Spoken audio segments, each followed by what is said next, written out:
The first time I saw him, I didn't think anything was wrong. That's not quite true. I thought something was mildly strange, the way you might notice a car parked in a fire lane and think, that's not great, and then go about your day.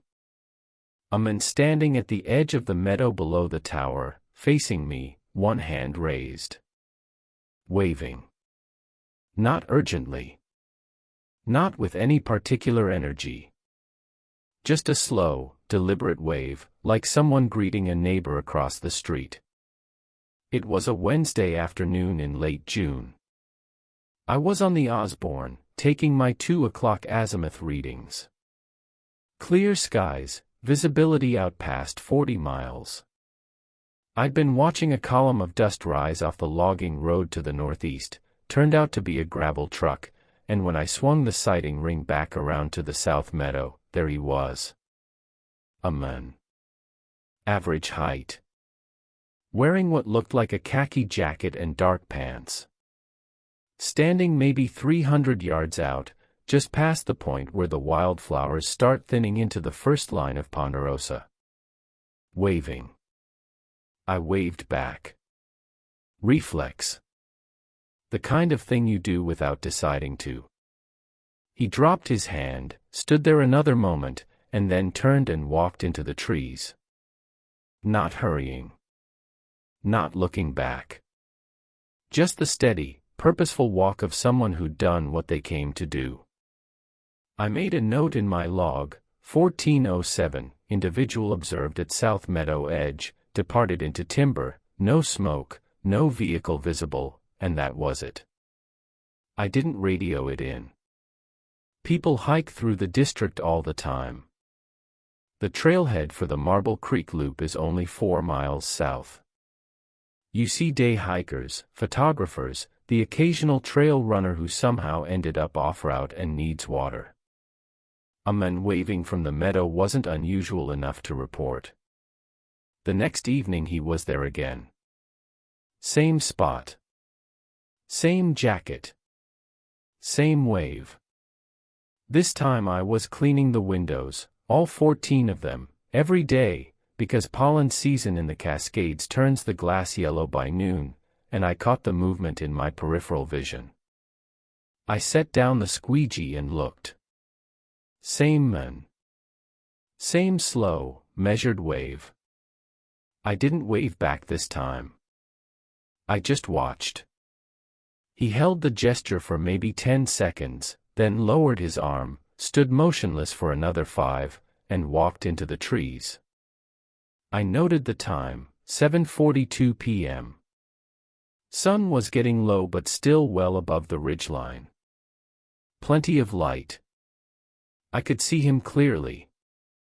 Khaki jacket, dark pants, dark hair. No pack that I could see. No hiking poles. No dog. I picked up the radio and called dispatch. Not to report an emergency, just to ask. Station 7 to Lakeview, you copy? Go ahead, 7. Hey Rachel, has anyone pulled a permit for overnight camping in the Marble Creek drainage this week? Stand by. A pause. Negative, 7. No permits issued since the 14th. You seeing someone out there? Just a hiker at the meadow edge. Probably passing through. Copy that. You want me to log it? Nah. Just curious. 7 clear. I hung up the mic and looked back out. The meadow was empty. My name is Dana Kelly. I was 29 that summer, working my second season on Tower 7 in the Gifford-Pinchot National Forest. The tower sits at 4,200 feet on a basalt knob above a drainage that runs east toward the lake. You can see 3 volcanoes on a clear day, Adams, St. Helens, and if conditions are perfect, the very tip of Hood. The cabin is 14 by 14, all windows, with a bed, a propane stove, a tiny fridge that runs off a solar panel, and the Osborne firefinder bolted to a pedestal in the center. My job is to sit up there and watch for smoke. I loved it. I need you to understand that. I love the quiet, the routine, the strange privilege of being paid to look at the world. My partner Aaron was down in Trout Lake, 30 minutes by Forest Road, working at the ranger station. We'd see each other on my days off. The rest of the time it was just me and the forest and the radio and the slow wheel of the sun. I'm telling you this because I want you to understand what normal felt like. What it felt like before the pattern established itself and I started keeping a second log, the one I didn't turn in at the end of the season. If you're listening to this late at night, alone, and this is the kind of thing that keeps you awake, you can subscribe. I don't tell these things to many people anymore. The ones who listen tend to stay. Day 3. Day 4. Day 5. He was there every evening. Same time window, between 7:30 and 8 p.m. Same spot at the South Meadow edge. Same wave. Same departure into the timber. By the 5th day I'd started timing it precisely. I set an alarm for 7:25 and positioned myself at the south-facing windows with my binoculars. 7:38 p.m. He emerged from the tree-line. Not from a trail, I knew where the trails were, and his entry point was between them, through untracked brush. He walked to his spot, always the same spot, I'd started to notice, always next to a particular cluster of lupin, and raised his hand. Through the binoculars I could see his face clearly for the first time. He was smiling. Not a wide smile. A small, closed-mouth expression. Calm. Patient. His eyes were directed at the tower. He waved. Slow. Left to right, left to right. I counted. 12 waves before he stopped. He stood motionless. Then he turned and walked back into the ponderosa. I wrote in my private log, Day 5. Same behavior. 12 waves. Duration of appearance, 2 minutes 14 seconds. No variation in clothing. No pack. No evidence of camp or vehicle. How is he getting here?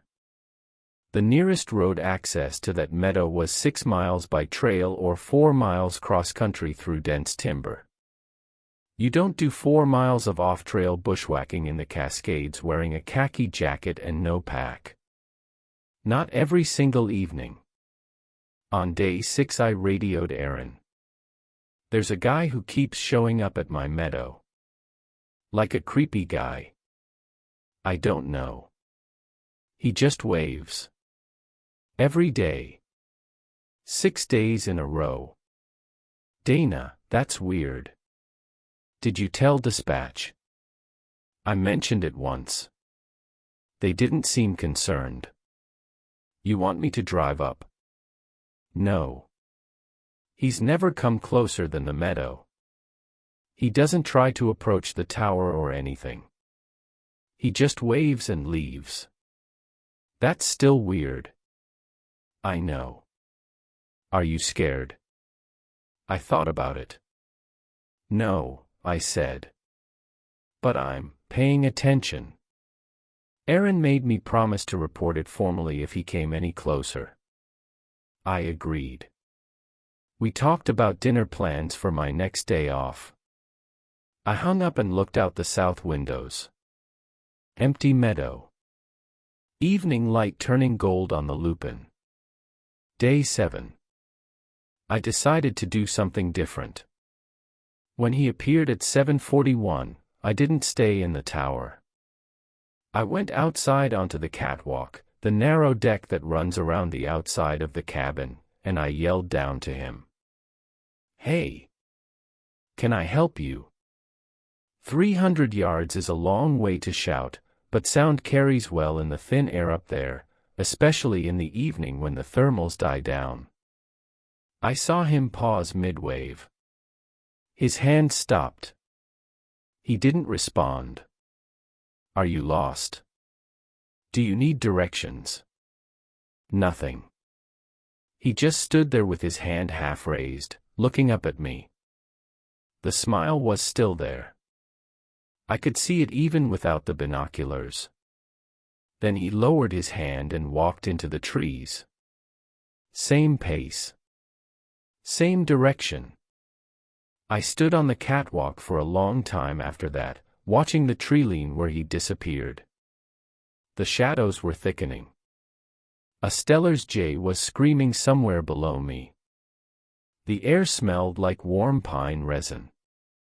I went back inside and locked the hatch. I want to be clear, locking the hatch was unusual. I never locked it. There's no reason to. You're on top of a 20-foot tower in the middle of a national forest. The only things that might climb up are bears, and they don't operate doorknobs. But that night I turned the deadbolt and checked it twice before I got into bed.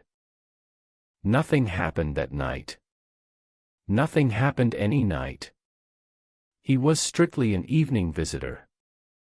That's one of the things that made it so disorienting. Daytime was completely normal. I did my weather observations at 1300 and 1700. I took my smoke readings. I cleaned my windows. I hiked down to the spring for water every 3 days. Everything was fine. Then 7:30 would approach and my hands would start getting cold. Day 9. I called dispatch with a formal report. Station 7 to Lakeview. Go ahead, 7. Rachel, I need to log a repeated visitor. Same individual appearing at the South Meadow edge every evening for 9 consecutive days. No threatening behavior. No approach to the tower. But it's a pattern and I want it documented. Silence for a moment. Then, copy, 7. Can you give me a description? White male, average height, dark hair, khaki jacket, dark pants. No pack, no vehicle. Appears at approximately 1940 each evening, stays 2 to 3 minutes, then departs into the timber to the south. Does he respond to verbal contact? Negative. I attempted communication on day 7. No response. Copy. I'll flag it for the district ranger. You want someone up there? Not yet. Just want it on record. Understood. Stay safe, 7. Lakeview clear. 2 days later, a patrol truck drove up my access road. It was Gary Fernandez, one of the district LEO's, law enforcement officers. He parked at the base of the tower and I came down to meet him. Show me where you see this guy, he said. I walked him out to the South Meadow. We stood at the spot. I knew exactly which lupin cluster, and Gary looked around. The ground was dry. Hard. No obvious footprints. No trash, no disturbance, no sign that anyone had stood there repeatedly. You're sure it's the same spot every time? He asked. Positive. I've been watching through binoculars. Gary nodded slowly. He looked into the tree lean where the men always disappeared. I'll do a sweep down through there, he said. Probably just a local who likes his evening walk. Some of these old-timers have routines that go back decades. In the middle of the forest. For miles from the nearest road. Gary shrugged. You'd be surprised. I've found guys with camps so tucked in you'd walk right past them. He spent 2 hours in the timber below the meadow. Found nothing. No camp, no trail, no sign of regular passage. Might be coming in from the Marble Creek side, he said when he came back. I'll check the trailhead register. He checked. No one had signed in for 12 days. Day 12. Day 13. Day 14. He kept coming. Same time. Same spot. Same wave. On day 14 I brought my camera, a telephoto lens I'd borrowed from Aaron on my day off. I set it up on a tripod at the south window and waited. 7:39 p.m. There he was. I fired off a burst of shots. 20, 30 frames. He was waving. I could see him clearly through the viewfinder. Khaki jacket. Dark pants. Dark hair. Small smile. That night I uploaded the photos to my laptop and zoomed in. The images were fine. Sharp. Well exposed. I could see the lupin, the grass, the first trunks of the ponderosa behind him. But the man was slightly wrong. I don't mean blurred. I don't mean out of focus. I mean the details didn't resolve the way they should have. His jacket had no visible seams, no buttons, no zipper. It was just khaki. A field of color in the shape of a jacket. His pants were the same. His hair had no individual strands. His face had features, eyes, nose, mouth, but they sat on the surface in a way that reminded me of a photograph printed on a balloon. Stretched to fit a shape they weren't designed for. I zoomed in on his hand. The one that waves. His fingers weren't separate. They were fused together into a single flat shape. A hand-shaped thing moving in a hand-shaped way. I sat at my desk for a long time looking at those photos. I didn't sleep well that night. Not because I was afraid of him, he'd never approached, never spoken, never done anything but wave and leave. But because the photos meant one of two things. Either my camera was malfunctioning in a very specific way, or the man in the meadow was not exactly what he appeared to be from 300 yards without magnification. In the morning I tested the camera on everything I could think of. The tower railing. The outhouse. A Stellar's J on the stair rail. Everything came out crisp, detailed, normal. I called Aaron. Can you come up today? What's wrong? I want you to look at something. She drove up that afternoon. I showed her the photos without explanation, just pulled them up on the laptop and said, "Tell me what you see." She looked for a long time. What's wrong with him?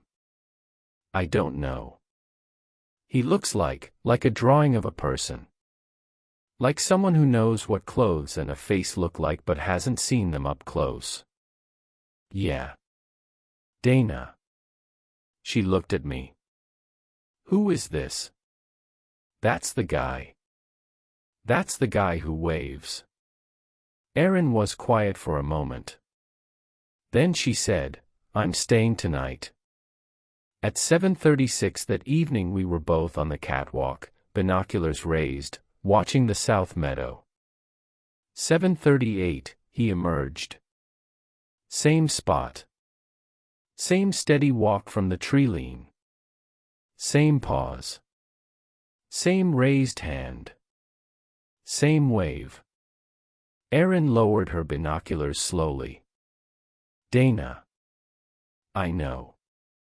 He looks normal from here. He looks like a man. I know. Look through the camera. I'd left the telephoto on its tripod just inside the window. Erin went in and looked through the viewfinder. She didn't say anything for a long time. When she came back to the catwalk, her face was different. Not scared. Something more private than scared. Like she'd been presented with a fact that didn't fit inside her existing model of the world and she was still deciding where to put it. "That's not a person," she said. "No." "What is it?" "I don't know." We watched him finish his wave, 12 repetitions, I counted, stand motionless, and walk back into the trees. That was the end of June. The pattern continued through all of July. Every single evening. Never missed. Never varied in timing by more than 8 minutes. Never appeared closer to the tower, never farther from it. Never spoke. Never responded to sound. I stopped trying to interact with him, after the first 2 weeks. I just documented. Time of appearance. Duration. Number of waves. Weather conditions. Light quality. I kept a meticulous log in a composition notebook I'd bought in Trout Lake. What I noticed over those weeks was subtler than the photographs. The wave was always 12 repetitions. Always. I counted every time. The jacket was always the same shade of khaki. Not similar, identical. I compared it against a paint swatch I held up to the binoculars. Same value. Every single day for over a month. He never cast a shadow that moved independently of him. I don't mean he didn't cast a shadow, he did. But it was always directly beneath him, like moonlight, regardless of where the actual sun was. He didn't disturb the grass. I checked his standing spot multiple times throughout July. The lupin grew undamaged. The grass wasn't trampled. There was no compression in the soil. And he was always facing the tower. Not me, the tower. I tested this by moving to different windows while he was there. His orientation didn't change. He wasn't tracking my position. He was facing the structure. In early August, something changed. Not with him. With the meadow. I was doing my morning observation rounds on August 3rd, taking visibility readings, when I noticed the south meadow looked different in a way I couldn't immediately identify. I grabbed the binoculars. The lupin was dead. Not all of it, just a circle. A perfect circle of dead plants, maybe 15 feet in diameter, centered exactly on the spot where he stood every evening. The rest of the meadow was fine. Full bloom. Bright purple blue, like always. But that one circle was brown and withered, as if someone had poured herbicide in a precise ring. I hiked down to look at it. This was mid-morning, hours before his usual appearance time, and I felt safe enough. I brought my radio and told Aaron where I was going. Up close, the dead zone was even more disturbing. The plants hadn't just died, they'd dried out completely. The stems crumbled when I touched them. They felt like they'd been dead for months, not days. And the soil inside the circle was different. Cooler. Darker. It felt like the soil you find beneath old-growth forest floor, dense, almost mineral, nothing like the Silton Meadow soil 3 feet away. I took samples. 4 plastic bags, sealed and labeled. Soil from inside the circle, soil from outside. Dead plant material, living plant material. I stood up and looked at the tree lean. Nothing there. Mid-morning silence. A woodpecker drumming somewhere deeper in the timber. Wind in the canopy. But as I turned to walk back to the tower, I noticed something I'd never seen before. Marks on the trees. Not carved. Not cut. More like stains. Dark marks on the bark of the ponderosa pines nearest to where he always entered and exited the meadow. Positioned at roughly hand height. I walked closer. They were handprints. Or rather, hand-shaped marks. The same fused finger shape I'd seen in the photographs. Pressed into the bark like a stamp. Dark brown, almost black, as if the wood beneath the bark had been charred without heat. I counted 7 of them on different trees, all along the same path leading into the timber. Each one at the same height. Each one facing the same direction, toward the meadow. Toward the tower. I sent the soil samples to Aaron, who sent them to a friend at the University of Washington Extension Office. The results came back 10 days later. The soil from inside the circle had a carbon-14 profile significantly older than the surrounding meadow. Not by decades. By approximately 400 years. The soil inside a 15-foot circle in the middle of a wildflower meadow was 400 years older than the soil surrounding it. That doesn't make any sense, Aaron said over the phone. I know. Soil doesn't age in a circle. I know. What's standing on that spot? Every evening. Something that looks like a man. I want to pause here and tell you what I was feeling during this time, because I think it's important. I was not afraid of him. I need to say that clearly. The waving man, the shape, the thing, whatever it was, had never threatened me, never approached, never done anything hostile.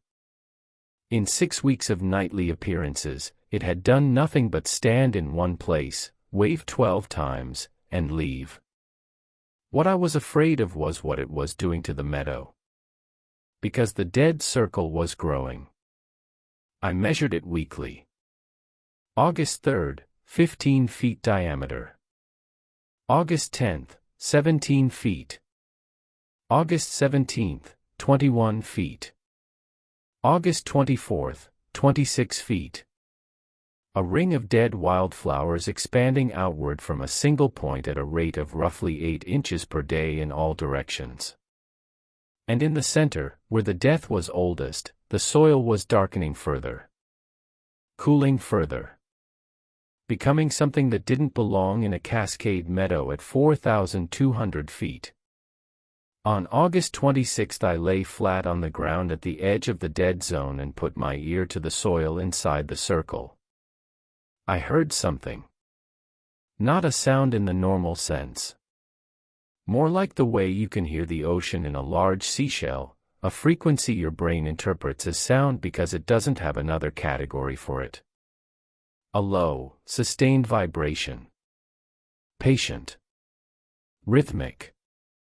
Like breathing. The ground inside the circle was breathing. I reported the dead zone to the district office. I called it unexplained vegetation die-off and requested a botanist visit. They scheduled one for mid-September. I did not mention the waving man in my official report. I didn't mention the handprints on the trees. I didn't mention the soil dating or the breathing. I know how that sounds. Believe me. But I'd seen what happened when I mentioned the men to Gary Fernandez. Sympathetic look. Reasonable explanations. A patrol sweep that found nothing. If I told them the meadow was breathing and a faceless shape was visiting it every evening, they wouldn't send a botanist. They'd send someone to evaluate me. So I kept it to my private log and to Aaron, and I kept watching. September brought rain. Fire season was winding down. My last day on the tower was scheduled for September 28th, 32 days away. The men had been appearing for 63 consecutive evenings. On September 1st, the dead zone reached 30 feet in diameter. On September 4th, I noticed the first dead tree. A ponderosa at the south edge of the meadow, its needles suddenly rust orange. By September 8th, there were 3 dead trees. By the 12th, 7. Whatever was happening below the ground was spreading into the root system. And on the evening of September 14th, for the first time in 78 days, something changed about him. He appeared at his usual time, 7:41 p.m. Walked to his usual spot. Raised his hand. But instead of waving toward the tower, he turned 90 degrees. He waved to the east. I scrambled for the binoculars. Same figure. Same khaki. Same fused hand shape. But his orientation had shifted. He was no longer facing the tower. He was facing the ridge to the east, the ridge where the Marble Creek drainage drops down into the valley. 12 waves. Then he walked back into the trees. I stood at the window with my heart slamming. He had never done that before. The next evening, same thing. Facing east. Waving east. The evening after that, east again. I tried to figure out what was east. I pulled out my topo maps. The immediate east was ridgeline, timber, and then the long drainage down to Marble Creek. Beyond that, more forest. Then eventually, 20 miles out, the town of Trout Lake. Where Erin lived. I called her that night. He changed direction. What? The waving. He's waving east now. Toward town. Silence. Erin, is anything different out there? In town. Different how? I don't know. Has anyone mentioned seeing someone in the trees? Or, dead plants, dead trees, anything like that? No. Nothing like that. Dana, maybe you should come down. I have 2 weeks left. I know, but I'll come down if it changes again. If it gets worse. September 18th. I woke before dawn, 5:14 a.m. by my watch, with the immediate, total certainty that something was wrong. I lay in bed staring at the ceiling. The tower was silent. No wind. No animal sounds. The kind of silence you only get at high elevation in the shoulder season, when the birds have already started leaving and the insects have gone dormant. I got out of bed and went to the south windows. He was there. 5:14 in the morning. Still dark. No sun. Stars still visible through the smoke haze. And he was there. Standing in the dead zone, which was now nearly 40 feet across and visible even in the pre-dawn dark as a pale circle against the darker meadow, facing east, arm raised. Waving. In the dark. In the silence. 5 hours before his usual time. I watched him for 11 minutes. He didn't stop. 12 waves. Pause. 12 waves. Pause. 12 waves. Over and over. The same metronomic repetition. At 5:25 he stopped. Lowered his hand. Walked into the trees. I didn't go back to sleep. That morning I radioed dispatch and requested an early closeout. Station 7 to Lakeview. I'm requesting release from the tower as of the 20th. Stand by, 7. A long pause. Dana, that's 8 days early. Everything okay up there? Personal reasons. I can close out the station by tomorrow if you need. Let me check with the district. Stand by. An hour later they came back. Approved. I could leave on the 20th. 2 days. I spent those 2 days packing my gear, cleaning the cabin, draining the water line, and trying very hard not to look at the south meadow. I failed, of course. He was there both evenings. Still facing east. Still waving.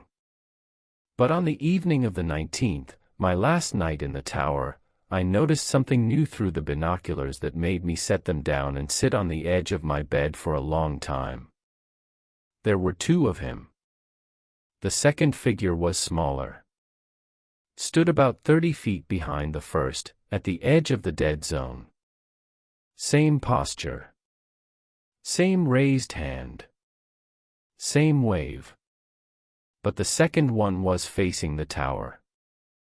I left on the morning of September 20th, drove down the access road in the gray pre-dawn, didn't look in my mirror, got to Trout Lake by 7:30 a.m. and held Erin until she asked me what was wrong. I showed her my full log. All 79 days of notes. All the photos. The soil results.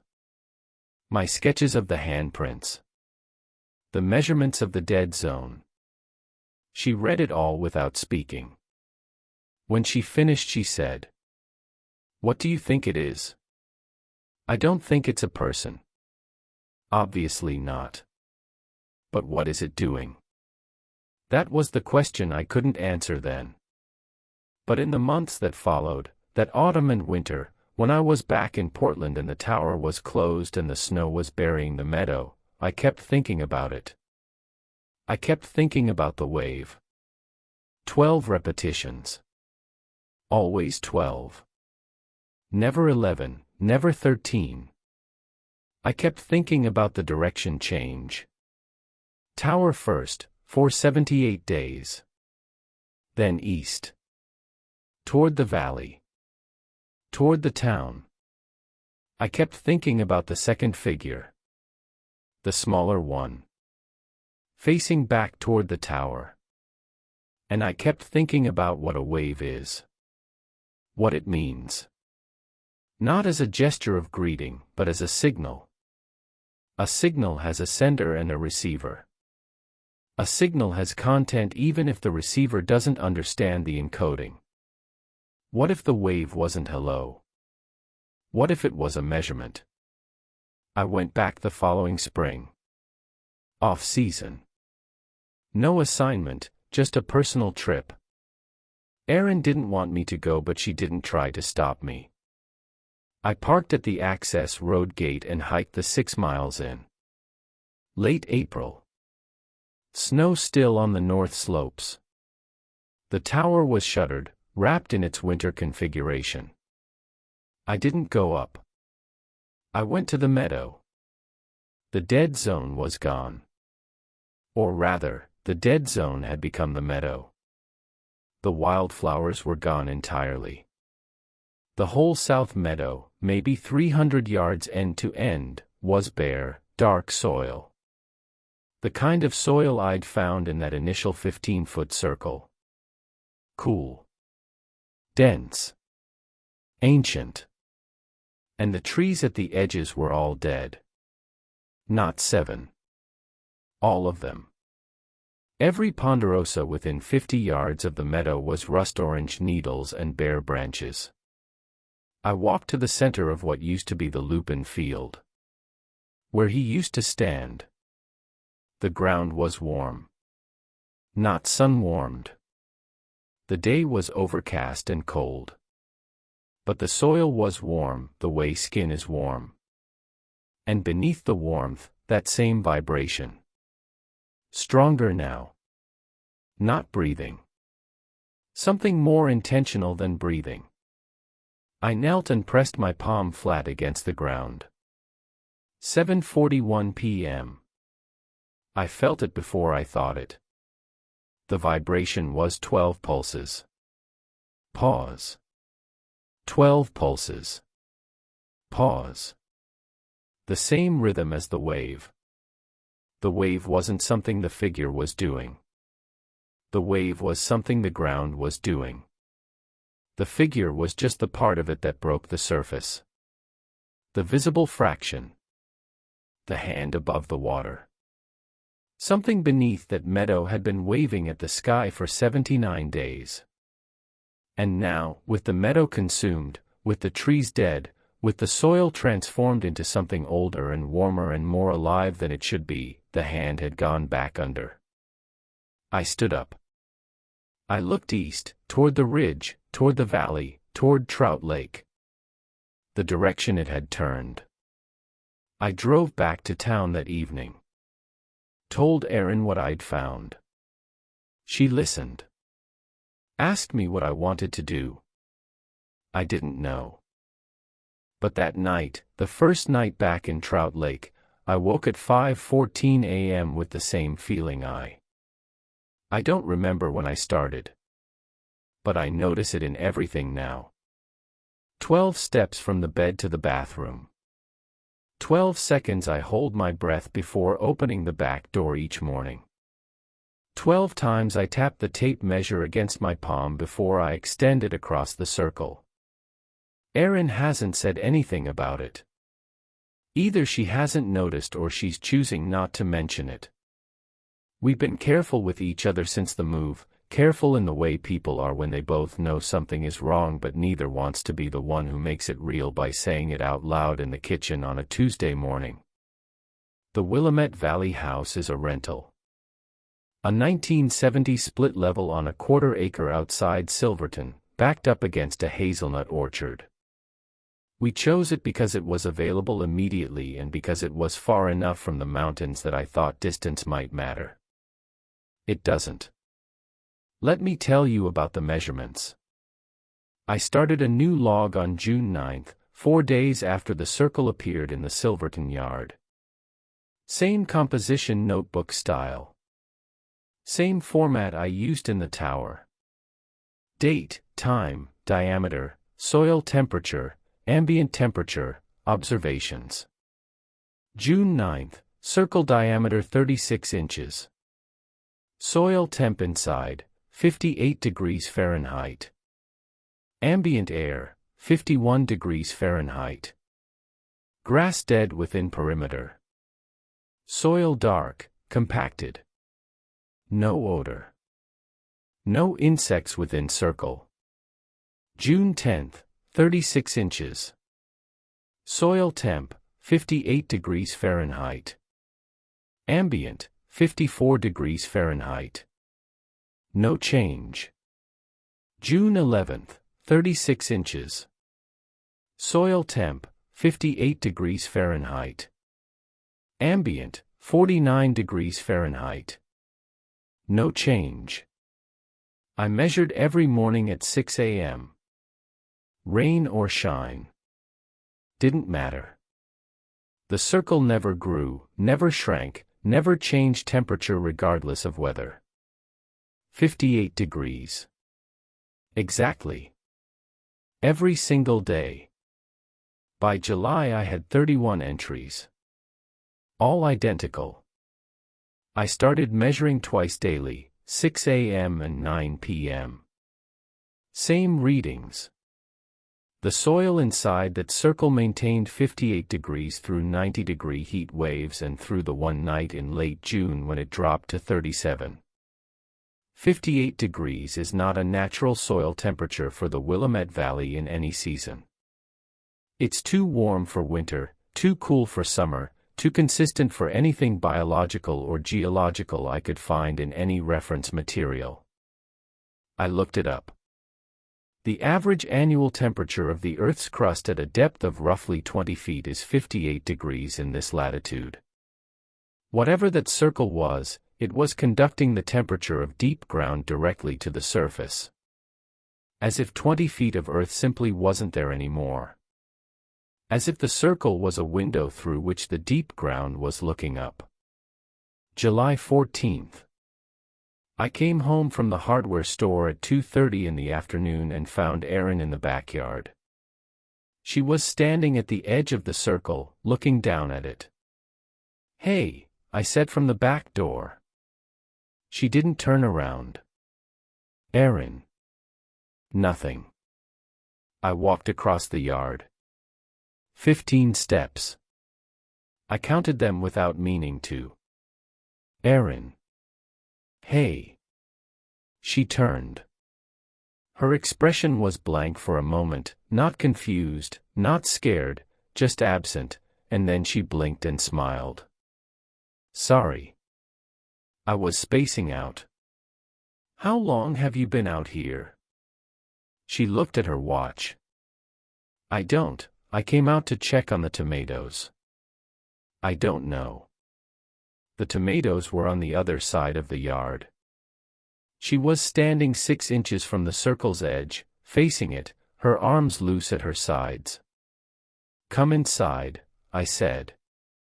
Yeah. Yeah, okay. She came inside. We made dinner. She was normal all evening. But I noted in my log, 1432, found standing at circle edge. Uncertain duration. Possible dissociative episode. No prior history.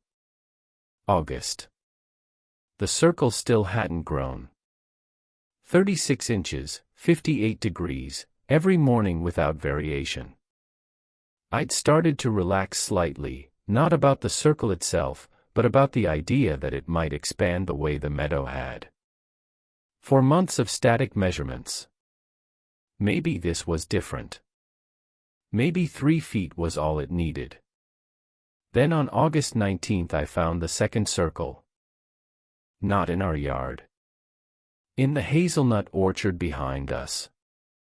I'd been walking the property perimeter, a habit I'd developed, a slow loop I did every morning after measuring the backyard circle. I walked the fence line, scanned the orchard, checked the gravel road out front. Normal routine. 12 minutes, give or take. On the 19th I noticed a gap in the hazelnut canopy. A place where the leaves were thin. I climbed the fence and walked 40 paces into the orchard and found it. 3 feet of dead grass. Dark soil. A perfect circle. I knelt and pressed my hand to it. 58 degrees. I stood up and looked back toward our house. Then I looked deeper into the orchard. Then I walked further. Third circle. 60 paces beyond the second.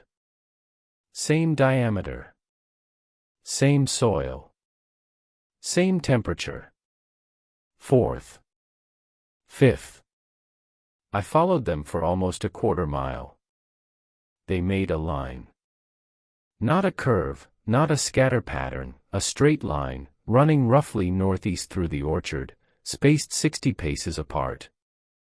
I ran out of orchard before I ran out of circles. The last one I found was at the edge of the property, where the hazelnuts gave way to a drainage ditch and a county road beyond. I stood at that last circle and looked northeast along the bearing they defined. Across the road. Across a fallow field. Toward the foothills. Toward the Cascades. Toward the mountain where Tower 7 sits. I bought a GPS unit the next day.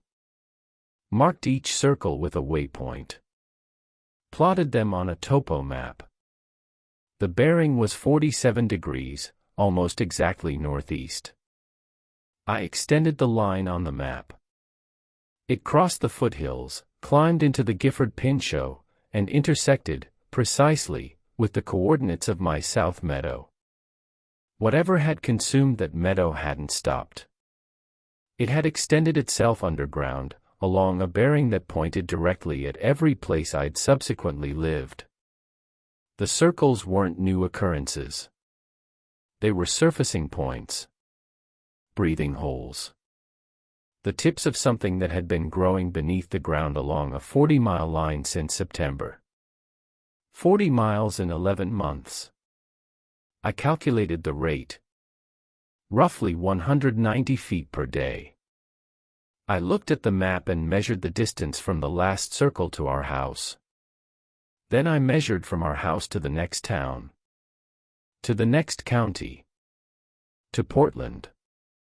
At 190 feet per day, it would reach downtown Portland in approximately 780 days. September 3rd. I told Erin everything. Not the parts she already knew, the tower, the waving men, the photographs. She knew all that. I told her the parts I'd been keeping back. The new circles. The bearing. The rate calculation. The soil temperature data. The connection back to the meadow.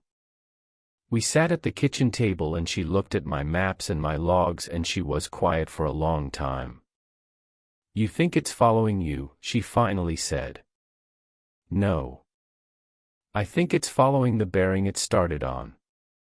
I just happened to be on that bearing. But you moved here. You chose this house. I opened my mouth to argue, and then I stopped. Because she was right. We'd chosen this house quickly, without much deliberation. Available immediately, I'd told myself.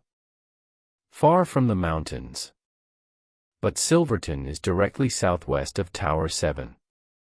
I'd moved onto the exact line. I sat with that for a while. Did I choose this house? I said. Or was there something that made this feel right? More than other places. Erin looked at me. Her expression was careful. I found 3 listings that week, she said slowly. You rejected the other 2 immediately. You said this one felt, what was the word you used? I remembered. Settled. Settled. You said it felt settled. 58 degrees. The temperature of settled earth. The temperature of deep ground. The temperature of something already there. September 12, 5:14 a.m. I woke to the sound of Erin getting out of bed. She moved quietly, she always does, but I've become a light sleeper since the tower. I heard her feet on the hardwood. Heard the back door open. I lay still for 30 seconds. Counting. Then I got up and went to the kitchen window. She was in the backyard. Standing at the edge of the circle. Not moving. Arms at her sides. Facing down. I opened the back door. Erin. She didn't respond. I walked across the yard. The grass was wet with dew. Cold under my bare feet. But when I got within 3 feet of the circle, the air was warmer. Not dramatically. Just noticeably. Like standing near a heating vent. Erin. Come back inside. She turned her head. Her eyes were open but unfocused. The look of someone in the middle of a vivid dream who's been interrupted by an alarm. I heard something, she said. What did you hear? I don't know. Like a pulse. Regular. I thought it was my heartbeat, but it was coming from outside. 12 pulses. Pause. 12 pulses. Come inside. She came inside. She sat at the kitchen table and I made her coffee and she was fully alert within 5 minutes. Couldn't explain why she'd gone out. Said she'd been asleep until she wasn't, and then she was in the yard. This is the 5th time, I said. She looked at me. What? The 5th time I've found you out there. Or you've told me about waking at 5:14. It's not, that seems like a lot. August 3rd, August 19th, August 28th, September 4th. Today. She stared at her coffee. I don't remember August 3rd. I took a breath.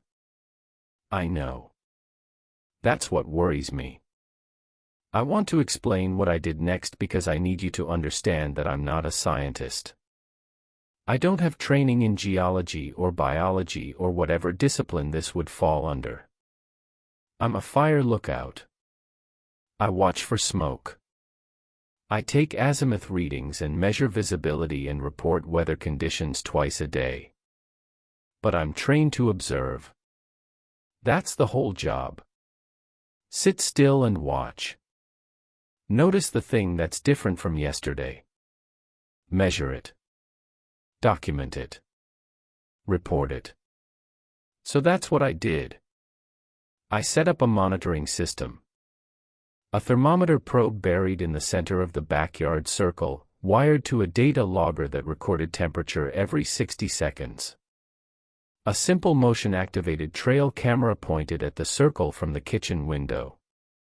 A notebook by the bed where I recorded every time Erin woke at 5:14 or I found her in the yard.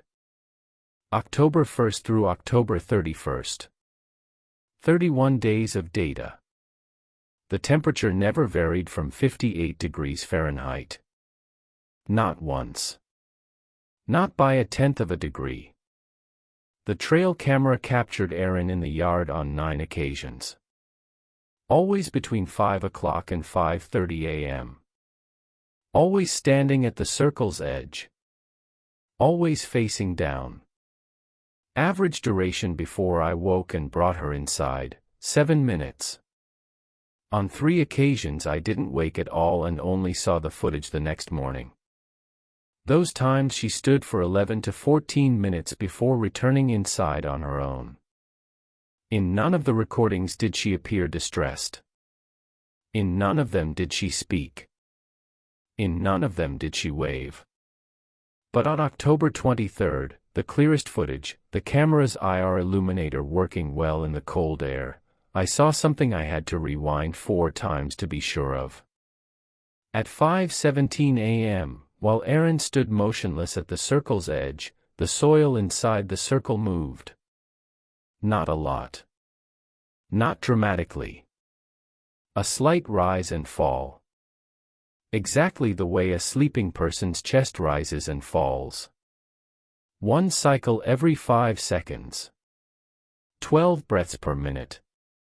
The ground was breathing at a rate of 12 breaths per minute. The standard resting respiration rate for an adult human is 12 to 20 breaths per minute.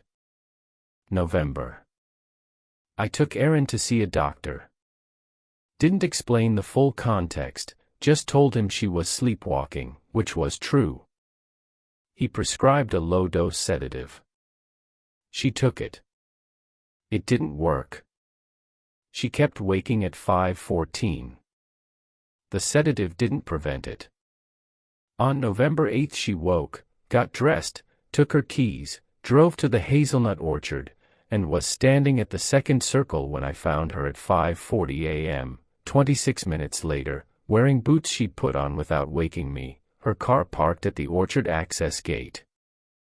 She had no memory of getting dressed. No memory of driving. I was just there, she said. I was in bed and then I was there. I checked the car's odometer against my own records. She'd driven exactly the distance to the orchard. 0.4 miles. The car was real. The drive was real. She'd operated a vehicle unconsciously and navigated to a specific circle she'd never been told about. That night I slept in the living room with the car keys under my pillow. At 5:14 I woke to the sound of the back door opening. I got up. She was already in the yard. Barefoot this time. The November ground is 38 degrees at night. She was standing on the circle, where the ground was 58. Standing on it. Not at the edge. On it. Both feet inside the perimeter. First time. Erin. Erin, come here. She was looking down. Her lips were moving. I crossed the yard. Counted my steps. 12. When I got close enough to hear her, she was whispering. Not words. Numbers 7, 8, 9, 10, 11, 12. 1, 2, 3, 4, 5, 6, 7, 8, 9, 10, 11, 12. 1, 2. Counting to 12. Over and over. In her sleep. I pulled her off the circle by her arm. She stumbled, blinked, looked at me with that dreaming expression. "My feet are warm," she said. December 4th. I made a decision. I couldn't keep watching this happen. I couldn't keep measuring and documenting while my partner was being, what? Summoned. Trained. Tuned to some frequency the ground was broadcasting. I dug up the circle. I waited until Aaron was at work. I got a shovel from the garage. I started at the edge and I dug. The first 8 inches were normal, dark soil, compacted, no roots, no worms, no organic material. Dead earth. Below 8 inches the texture changed. The soil became dense and slightly elastic. Not like clay, like something that was resisting the shovel without being hard. Like pushing into muscle. At 14 inches the temperature increased sharply. My hands were sweating. The sides of the hole were radiating warmth. At 20 inches I hit something solid. Not rock. Not root. A surface. Smooth. Warm. Slightly yielding when I pressed the shovel blade against it. Dark. Almost black. I brushed the soil away with my hands. It was skin. Not human skin. Not animal skin. Something with the texture and give of skin, body temperature, seamless, stretched across whatever was beneath it like a drum head. When I pressed my palm flat against it I could feel the pulse. 12 beats. Pause. 12 beats. I pulled my hand away. I looked at my palm. A dark mark. Hand-shaped. The same dark stain I'd seen on the trees at the meadow's edge. I stared at it. Turned my hand over. The mark wasn't on the surface, it was beneath the skin. Like a bruise. A deep, painless bruise in the perfect shape of my own hand. I filled the hole back in. I went inside and washed my hands for 10 minutes. The mark didn't change. Didn't fade. Didn't hurt. It's still there. I'm looking at it now.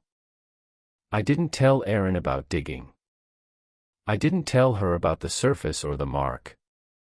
I bought a pair of thin gloves and told her I had a rash.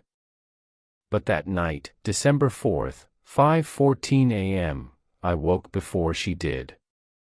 I was already awake, lying in the dark, when I felt her stir beside me. She sat up. Got out of bed.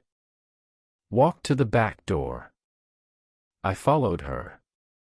She stepped out onto the porch. Crossed the yard.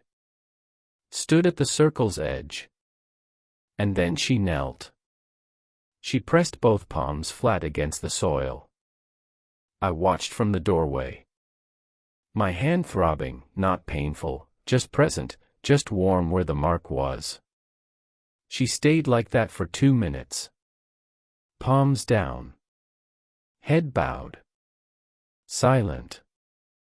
Then she stood up, turned around, and walked back toward the house.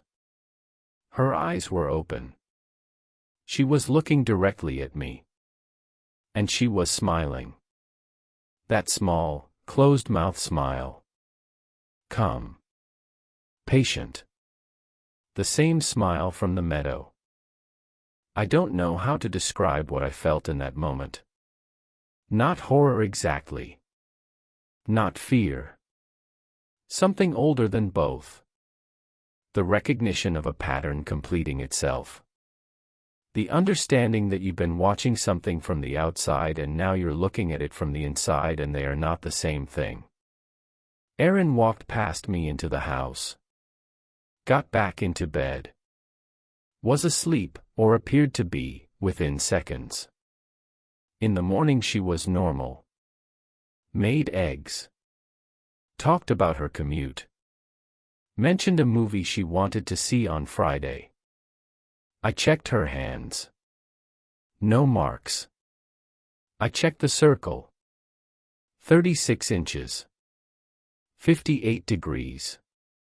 2 handprints in the soil. Pressed in like stamps. Her size. Smaller than the ones on the trees at the meadow. But the same shape. The same depth.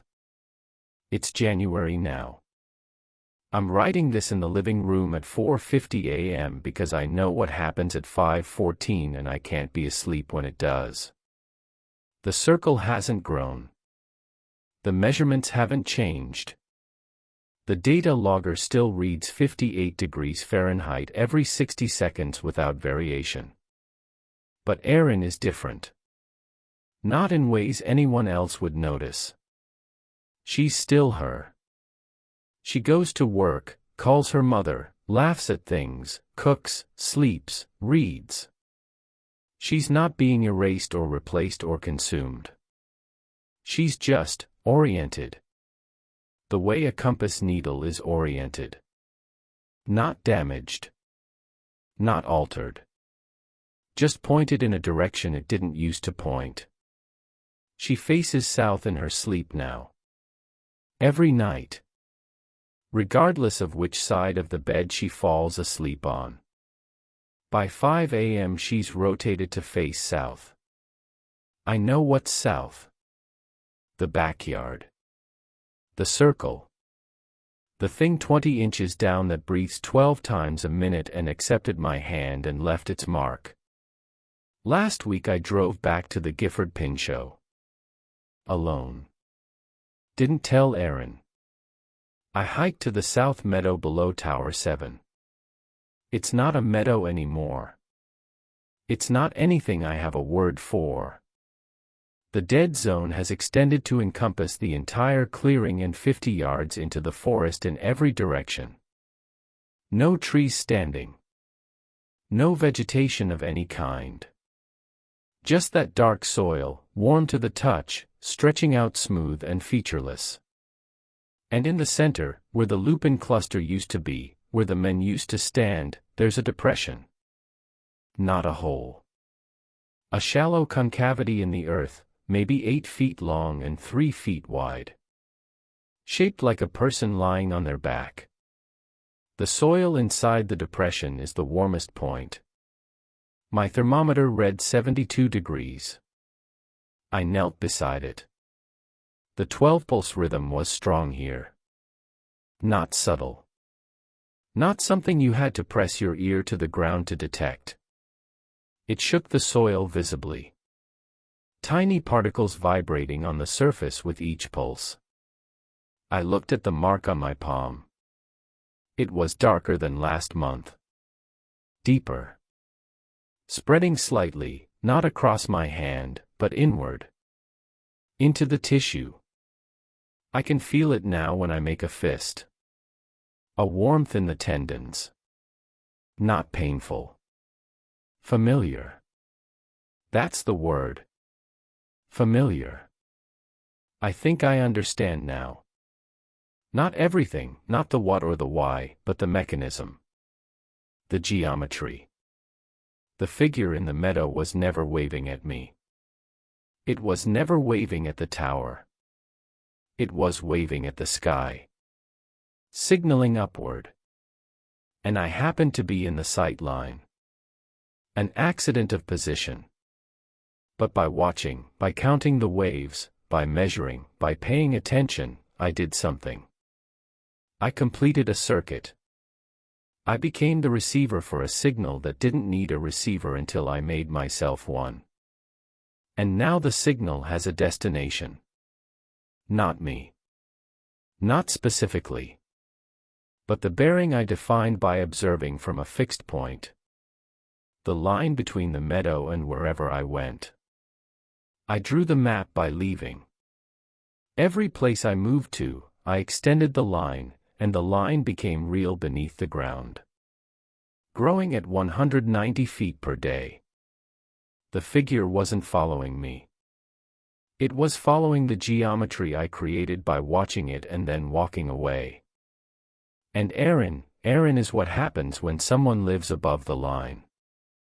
When someone sleeps over it every night. When the breathing sinks up through 20 inches of soil. The 12 pulses. The 5:14 waking.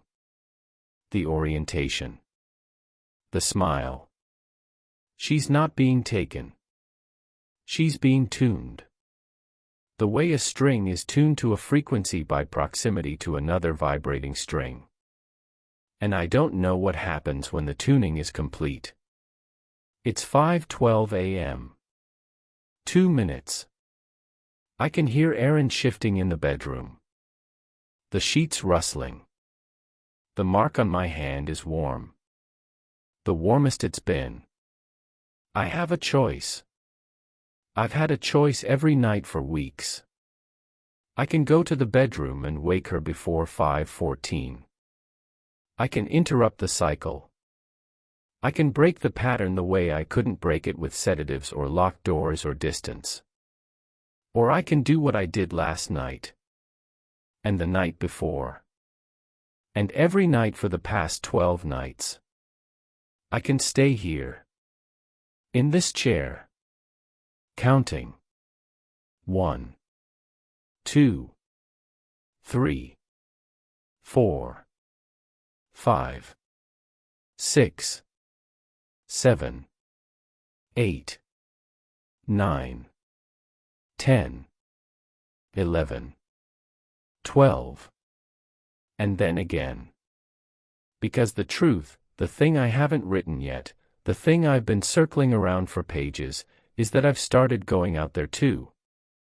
Not at 5:14. Later. After she comes back in. After she's asleep again. I go at 5:26. 12 minutes after her. I stand at the edge of the circle. I look down. And I feel it. The warmth. The pulse. The thing that knows my hand. It doesn't feel like danger. It feels like the job. Like sitting in the tower and looking south and knowing something is there and it's your responsibility to witness it. I'm an observer. That's what I trained for. That's what I'm good at. I just didn't know the observation goes both ways. 5:14. I hear the bedroom door open. I'm not going to stop her tonight. I'm going to count to 12. And then I'm going to follow.